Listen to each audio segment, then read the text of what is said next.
यहाँ मैं आपके सामने एक ऐसे केस का ज़िक्र कर रही हूँ जिसमें व्यक्ति आत्मालोक में जो क्लासरूम जैसा स्थान है उसके विषय में बता रहा है। ऐसे समझ लीजिए जैसे कोई चौथी पाँचवीं क्लास का बच्चा नर्सरी क्लास के बच्चों के बारे में बात कर रहा हो, कुछ इस तरीके से समझ लीजिए। क्योंकि जो रुडोल्फ नाम की जो आत्मा इस विषय में बता रही है वो थोड़े से ऊंचे स्तर की है और वो इस वक्त प्रारंभिक स्तर की आत्माओं के बारे में बात कर रही है जिनके साथ वो कर्म संबंध में आ चुकी है। जो मतलब प्रारंभिक स्तर मतलब जिन्होंने अभी अभी जन्म लिया है, जो अभी इस ज़िंदगी वाले खेल में बस उन्होंने पैर ही डाला है, इस तरह की आत्माओं के विषय में वो बात कर रहा है, प्राथमिक स्तर की आत्माएं। और उनके साथ वो जीवन वाले खेल खेल चुका है। रुडोल्फ की मार्गदर्शक का नाम है तहामा। तो उसने कहा कि मैं बच्चों के साथ मज़े करूँगा। तो न्यूटन का सवाल था, बच्चे बच्चे तुम किस स्तर की आत्माओं को बच्चे कह रहे हो? तो इस पर रुडोल्फ का जवाब था, मुझे लगता है मैं थोड़ा घमंडी हो गया हूँ।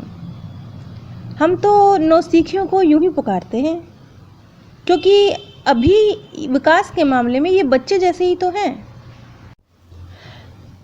वो एक प्राथमिक स्तर की आत्मा का मतलब उनके ग्रुप का जिक्र कर रहा है जिन्होंने अभी बस जीवन वाले खेल की शुरुआत की है, एक दो जीवन लिए होंगे उन्होंने। उसने कहा कि वो मेरा अभिवादन करते हैं, यानी वो जो निचले स्तर की आत्माएं हैं बिल्कुल अभी प्राथमिक स्तर की, वो उसका रिस्पेक्ट करते हैं क्योंकि वो उनके साथ जन्म ले चुका है, उनके साथ कार्य कर चुका है और वो एक तरह से उनका सीनियर है।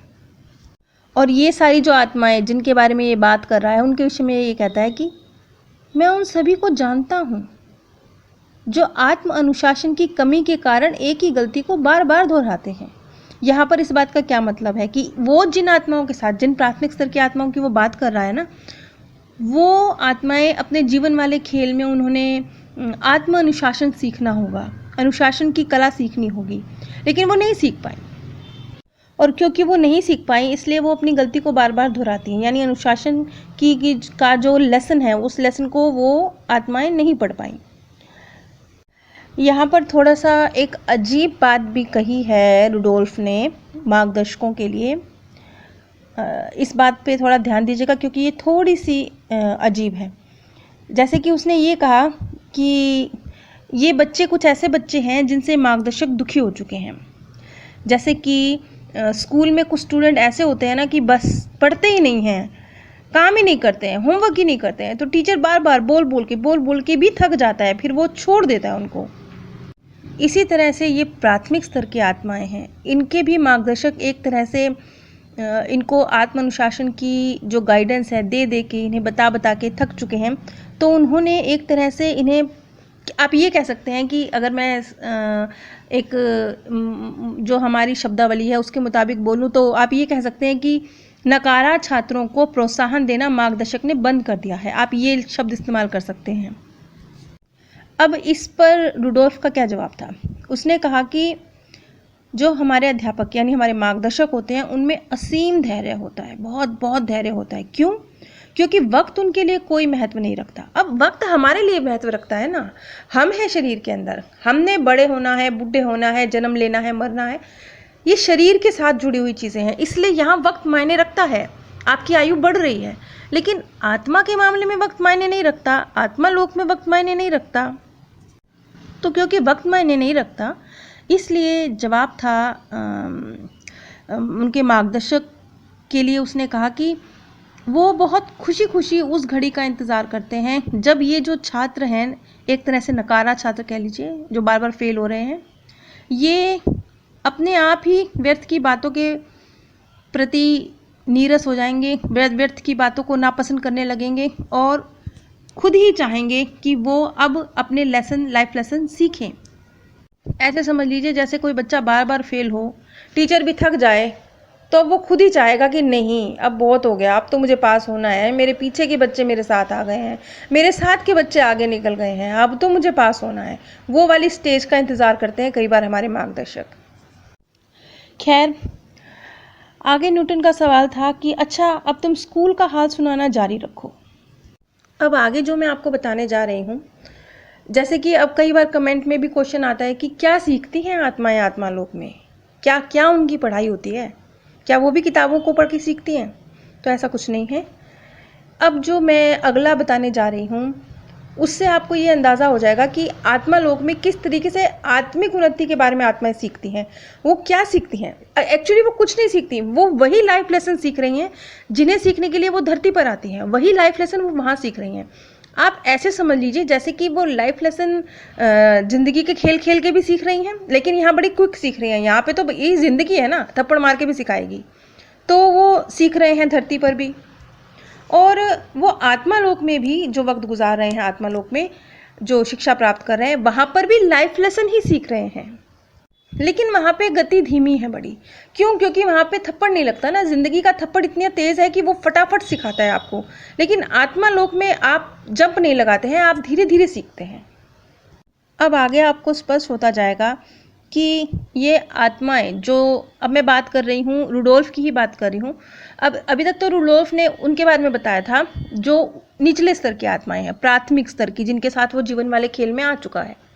अब वो बता रहा है अपने से ऊंचे दर्जे की आत्माओं के विषय में, जो उससे ऊंची हैं, क्योंकि उसकी मंजिल तो वही है ना, वो अपने से आगे ही तो देखेगा। 5वीं क्लास का बच्चा 6ठी क्लास की तरफ देखेगा, 6ठी क्लास का बच्चा 7वीं की तरफ देखेगा, क्योंकि उनकी मंजिल यही है। वो एक कदम आगे ही तो देखेंगे। मैं कांच की बनी छत से दूसरी मंजिल की ओर देख रहा हूँ।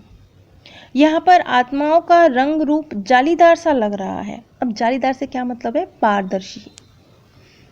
अब जैसे ही वो जो उससे ऊंचे दर्जे की आत्माएं हैं वहाँ पहुँचता है, तो वो कहता है कि यहाँ पर जो आत्माएं हैं वो बहुत ज़्यादा मतलब सक्रिय हैं, बहुत ज़्यादा क्या कहेंगे उसे, बहुत तेज़ी से कार्य करती हैं।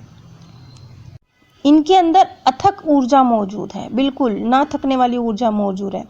और ये ना एक स्पंज की तरह है, जो भी उनको सूचनाएं मिलती हैं, जो भी उनको ज्ञान मिलता है, उसे ना बहुत तेज़ी से अपने अंदर भर लेती हैं। देखिए यही तो क्वालिटी है ना आत्मा की। जैसे जैसे वो ऊंची स्तर पे पहुंचती जाएगी, वैसे वैसे उसके लिए लाइफ लेसन सीखने आसान होते जाएंगे, क्योंकि वो काफ़ी सीख चुकी है। और अब धीरे धीरे वो अपने अंदर ना एक स्पंज की तरह प्रवृत्ति उसकी बन जाती है। जैसे एक स्पंज होता है ना, उसे पानी में डालिए तो वो सारे पानी को सोख लेता है फ़ौरन।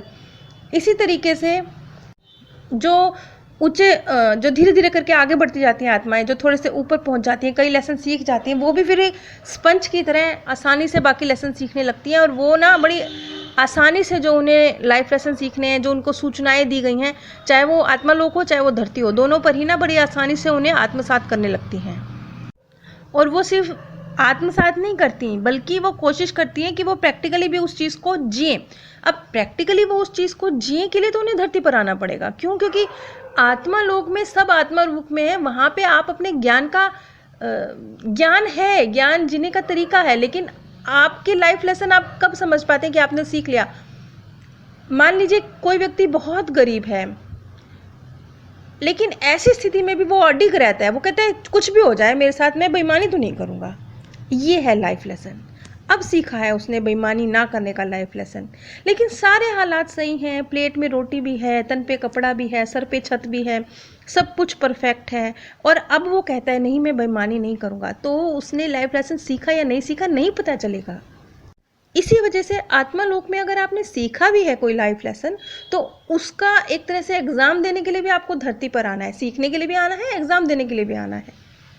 क्योंकि असली परीक्षा तो आपकी तभी है ना, जब कोई गरीबी में जीवन बिता रहा हो फिर भी बोले कि मैंने बेईमानी का धन नहीं खाना। असली परीक्षा तो वहीं पर शुरू होती है। और जैसे जैसे आत्मा ऊंचे स्तर की बनती जाती है, वैसे वैसे एक तरफ तो होता है कि मैंने बेईमानी नहीं करनी, फिर एक कदम और ऊपर बढ़ जाती है कि चलो मैं दूसरे का भी कल्याण करूँगा। मतलब स्टेप बाय स्टेप ऊपर चढ़ती जाती है आत्मा। पहले स्टेप पे तो उसने सिर्फ अपने लिए सोचा कि मैं बेईमानी नहीं करूँगा, लेकिन दूसरे स्टेप में वो ये भी सोच रहा है कि मैं दूसरे के लिए क्या कर सकता हूँ। स्टेप बढ़ते जा रहे हैं ना, ऐसे ही आत्मिक उन्नति ऊपर से ऊपर होती जाती है। ये वीडियो यहीं समाप्त होती है, लेकिन इसी जो क्लासरूम्स का और स्कूल का जिक्र है, मैं अगली वीडियो में भी इसे ही एक्सप्लेन करूँगी। नीचे डिस्क्रिप्शन बॉक्स में मैंने आप सभी के साथ अमेज़ॉन का लिंक शेयर किया है। अगर आप इस लिंक के माध्यम से कुछ भी परचेज़ करते हैं, तो बिना कोई आर्थिक नुकसान उठाए भी आप इस ज्ञान के प्रसार में सहयोग दे सकते हैं। साथ ही मैंने नीचे अपने second channel path of happiness का लिंक भी दिया है, जहाँ पर बहुत साधारण ज्ञान की, बहुत ही हल्के-फुल्के ज्ञान की बात की जाती है। वहाँ पे कुछ बहुत डीप नहीं है, ऐसा कुछ नहीं है जिसे समझना मुश्किल हो। आप सभी से मेरी रिक्वेस्ट है कि अगर आपको ये वीडियो अच्छी लगती हैं या अच्छी नहीं भी लगती हैं, फिर भी कमेंट में अगर अच्छी लगी तो यस और नहीं लगी तो नो लिखकर भी मुझे अपने विचारों से अवगत ज़रूर कराएं। आप सभी पर परमात्म सौंदर्य, प्रेम और आनंद सदैव बरसता रहे। आप सभी दिव्य परम धाम में स्थान प्राप्त करें। यहाँ मैं आपके सामने एक